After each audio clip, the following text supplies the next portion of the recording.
Okay, cerita dia macam ni. Aku first time yang aku tengok cerita yang diarahkan oleh Edgar Wright ni, aku tak tahu pun dia adalah pengarah tu. Sebab at that time yang aku tengok Hot Fuzz tahun 2008-2009 macam tu, which is aku still sekolah menengah. Waktu tu aku tak peduli pun siapa pengarah ke apa ke, aku just nak tengok movie yang best kan. And then bila aku tengok Hot Fuzz tu, aku macam enjoy movie tu sebab dia kelakar, sebab dia ada action kan. Lepas tu dia punya movie tu seronok, dia tak membosankan. Jadi aku suka movie tu.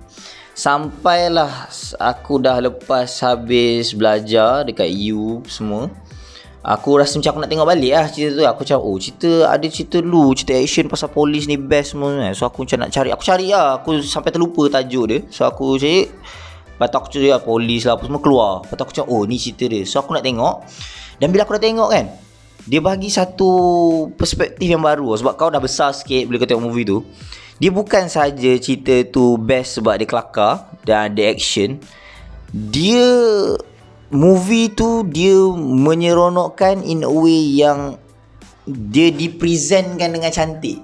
Faham tak? Bila aku tengok lama, sebenarnya bukan sekadar dia lawak dan dia ada aksi. Sebenarnya yang buat movie ni best, yang dia tak membosankan sebab cara dia sampaikan tu lain dengan movie-movie lain. So disebabkan aku macam rasa seronok balik kan tengok movie ni kan. Dan aku kagum lah dengan movie tu sebab movie tu tak famous sangat pun. Lepas tu bila aku jadi macam nak tahu siapa pengarah cerita ni kan. Lepas tu aku tengok dia punya ni, bukan kredit lah, aku tengok dia punya cast, director semua kan. Tengok okay, pengarah dia nama Edgar Wright. So aku cari lah movie-movie yang dia dah pernah buat sebelum ni kan. Aku tengok a few movie dia, Shaun of the Dead, At World's End, apa lagi cerita dia, Baby Driver semua. Tapi at that time Baby Driver belum keluar. So aku tengok yang 3 tu dulu lah. So bila aku tengok, aku dapat rasa macam shit, pengarah ni power, serius. Sebab semua movie tu dia ada elemen-elemen yang ada dalam Hot Fuzz tu. Aku sangat recommend korang, kalau korang nak kenal, nak tengok macam mana hasil kerja Edgar Wright ni kan, okay, korang kena tengok Cornetto Trilogy. Dia gelar ni Cornetto Trilogy lah. And then yang first adalah Shaun of the Dead, yang second Hot Fuzz yang aku cakap aku first tengok tu, yang ketiga At World's End. Dia tak ada kaitan pun antara tiga-tiga ni, tapi dia macam dia letak dalam library dia as Cornetto Trilogy. Aku pun ingat sebab, tapi dalam tiga-tiga ni ada Cornetto lah. Okay, yang dalam tiga-tiga ni korang akan nampak macam mana style dia mengarah. Maksud aku macam mana dia gunakan sinematografi dia. Kalau korang boleh tengok daripada skrip dia, style of script yang dipakai, and then cast dia ambil lebih kurang sama je. Edgar Wright ni dia suka style macam ni. Contoh lah kan, engkau dalam cerita tu dia ada tekan satu button bentuk bulat. Okay, nanti dia akan cut dekat next scene yang ada bentuk bulat gak. So tapi dia punya sound, dia punya scene memang on point gila. Dia punya masa timing itu memang ngam teruk. Lepas tu ada kadang-kadang dia sebut by the end of the scene dia sebut something yang macam ni, and then dia indicate the next scene tu apa akan jadi. Lepas tu bila dah jadi next scene ni, dia indicate yang next scene apa akan jadi. Itu dia punya smooth itu macam tu. Kalau kau perasan lah. Tapi sebab tu movie dia tak boring tau. Contoh macam aku ambil satu scene daripada Hot Fuzz ni kan. Dia nak tunjuk dia kena pindah, hero kita ni kena pindah daripada bandar ke kampung. Kalau movie biasa korang tengok, dia akan just tunjuk montage tau. Contoh macam dia tunjuk gambar contoh kereta bergerak di tengah pandang tingkap dengan muzik yang muzik sedih ke apa kan. Depends kat mood on hero tu lah kan. Selalu macam tu kan. Okay, korang tengok sini and korang bezakan sendiri dengan apa yang aku cakap sebelum tadi.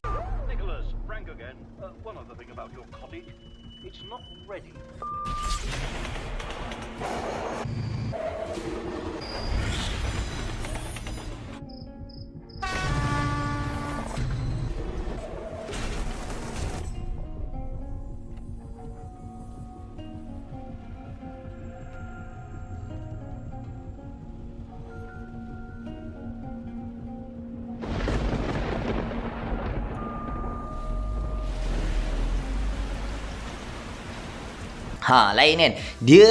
dia sampaikan mesej yang sama, tapi the way dia sampaikan tu, dia dalam tempoh perjalanan scene tu kau dapat tahu macam-macam. Okay, kau punya perubahan civilization daripada bandar ke kampung. Kau dapat indication daripada signal telefon.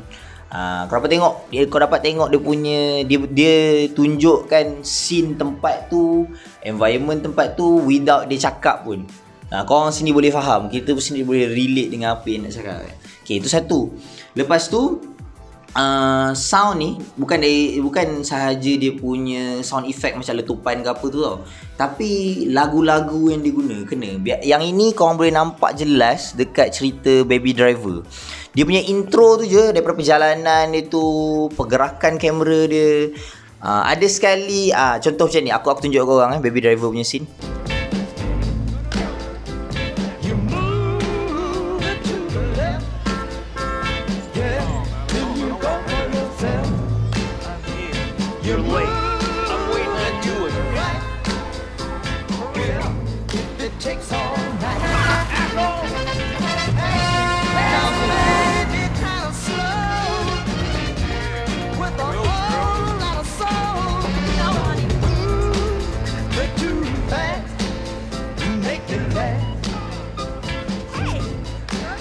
You know you scratch just like a monkey. Yeah, you do. Real, yeah. You slide to the limit. Yeah. How low can you go? Oh, come on, baby. I don't want you to go now. Just groove it right here to the Harlem Shuffle.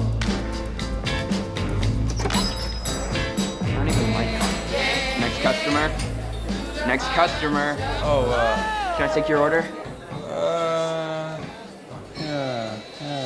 Yeah.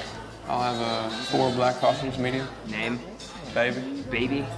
B-A-B-Y, baby.